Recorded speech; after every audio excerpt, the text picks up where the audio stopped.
To Hello everyone, and welcome to number 4 of our weekly update for weTHINK's UAV UGV Emerging Threat Working Group video. So as usual, we're going through the news of each week and seeing if there's anything interesting in the news.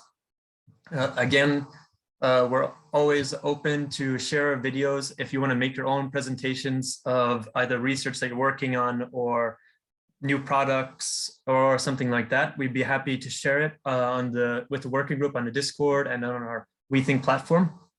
Also, if you want to do interviews, we can either do a little interview using this channel, like a Zoom recorded interview about research or products, or you can do it yourself and just send it to us and we'll post it.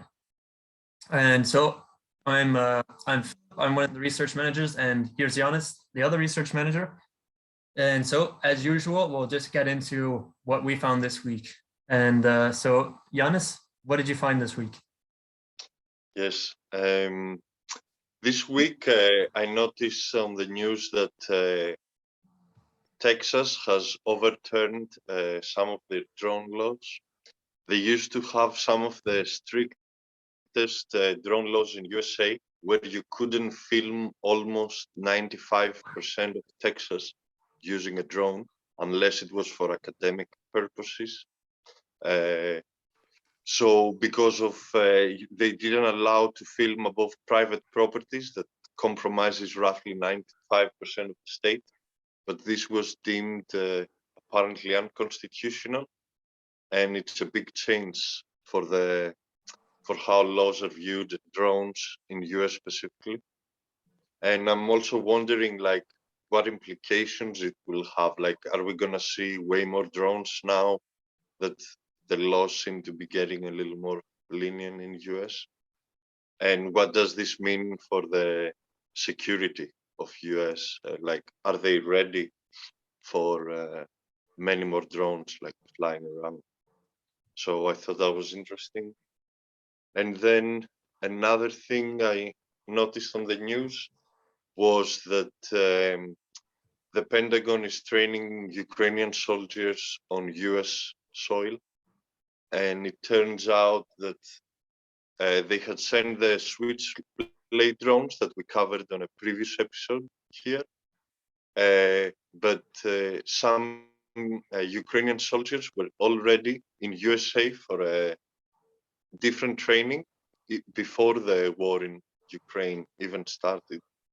And they took advantage of this opportunity to teach them how to operate the Switchblades before they go back.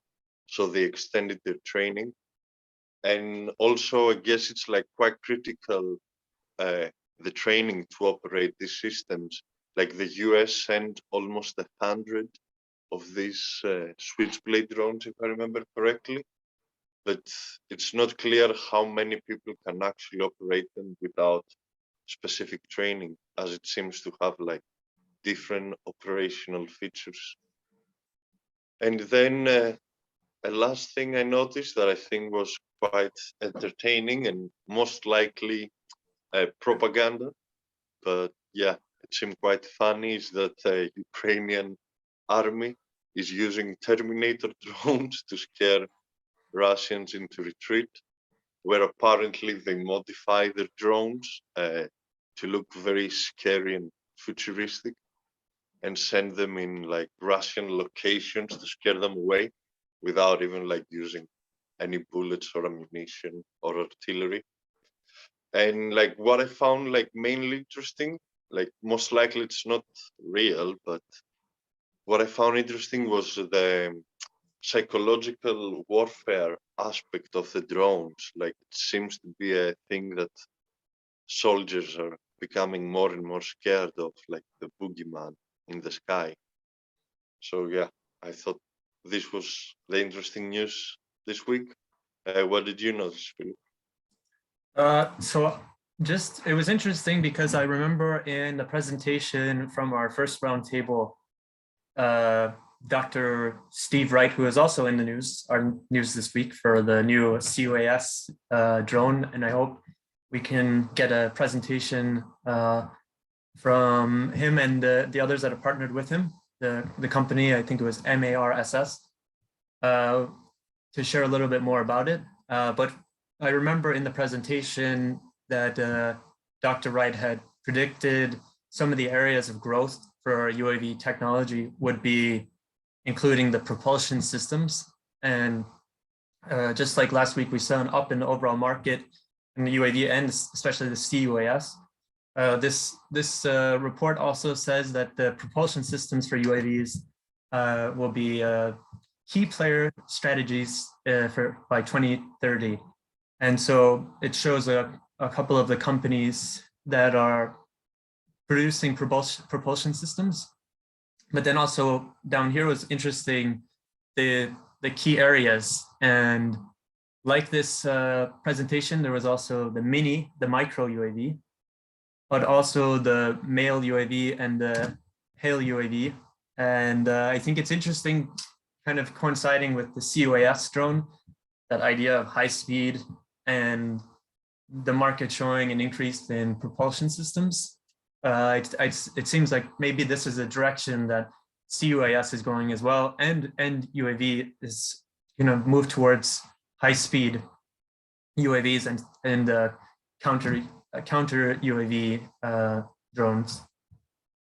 So also, I just wanted to point out the article that we shared on Discord this week about the sort of race for Arctic capable drones. And apparently the Russians are advancing in this area.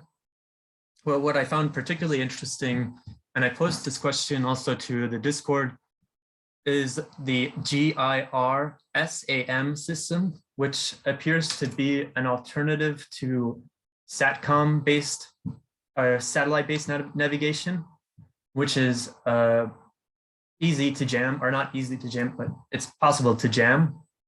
So there's an alternative here. And I just wanted to show another one. This is the Zala Arctic drone, which is running using that GIR-SAM or GIR-SAM alternative navigation system. And it says a little bit about it here. Something about this is suppression or absence of GPS or GLONASS signals. So that's allegedly how it's able to operate without those, I believe. But if there's anyone that knows more about these or alternatives to SATCOM, it would be very interesting to learn about them, because we see Turkish drones from Bayraktar, they're shifting over to the Akinji, which is supposed to be entirely based off of SATCOM, and apparently that gives it a greater range. And I think there are other drones like the hail drones that are using SATCOM as well. So I would just be curious to know a little bit more about SATCOM and then these alternatives that are apparently harder to jam. The next thing was in some of the stuff I was reading for my master's program, discussed the future of resistance warfare. And I saw somewhere that they had mentioned that drones would be the next IED and would be what already had become sort of the replacement for IED. And so I just wanted to find the report that was kind of discussing that, because I couldn't find where I had mentioned it in my readings. But it's interesting here, it's forecasting the challenges of future conflicts and the question about what will replace the IED. And according to the research, the effectiveness and availability and the ability to modify relatively easy UAVs and other unmanned systems will likely replace IEDs in the future. And this is just a little image covering the same thing that I thought was a nice visualization of what we can look to the future to see the flying IEDs. Probably will look like this accurate rendition. And so that's everything that we have for this week.